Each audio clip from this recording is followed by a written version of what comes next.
एक नगर के पास एक बरगद का पेड़ था जिसमें एक घोंसला था। घोंसले में कौवा कौवी का एक जोड़ा रहा करता था। दोनों बहुत ही मज़े से रहा करते थे।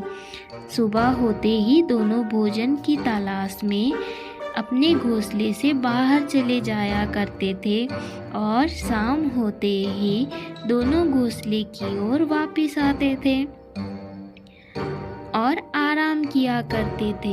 एक दिन काला मोटा सांप बरगद के पेड़ के पास आया और बिल में छुपकर रहने लगा। कौवा कौवी को इस बात की बिल्कुल भी खबर नहीं थी। कौवी ने अंडे दिए और दोनों ही बच्चे आने का इंतज़ार करने लगे। जब कौवा कौवी भोजन की तलाश में बाहर गए तो सांप ने बिल से बाहर निकलकर ऊपर चढ़ के अंडे खाने की योजना बनाई। वो अंडे के पास आकर बड़े मज़े से अंडे को एक एक करके खाने लगा।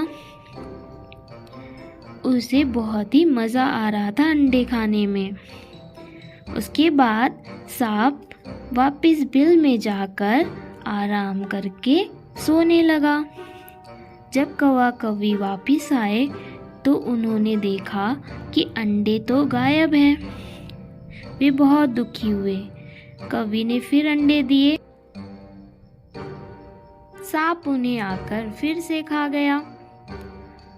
अब वे दोनों बहुत दुखी हुए और सोचने लगे कि ये सब क्या हो रहा है। कौवी ने फिर अंडे दिए, लेकिन इस बार उन्होंने योजना बनाई कि उनके अंडे कौन खा रहा है ये देखा जाए।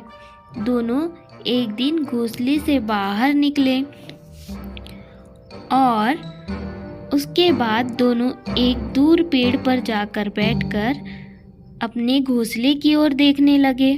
उन्होंने देखा कि काला मोटा सांप बिल से निकला और उनके अंडों को खाने लगा। वे बहुत दुखी हुए और रोने लगे। उन्होंने उस घोंसले को छोड़ने का फैसला किया और जाने से पहले अपने मित्र से मिलने आए। तो उनका जो मित्र था गीदड़, उन्होंने कहा कि भागने से किसी परेशानी का हल नहीं होगा और उन्होंने छुटकारा पाने की एक योजना बताई।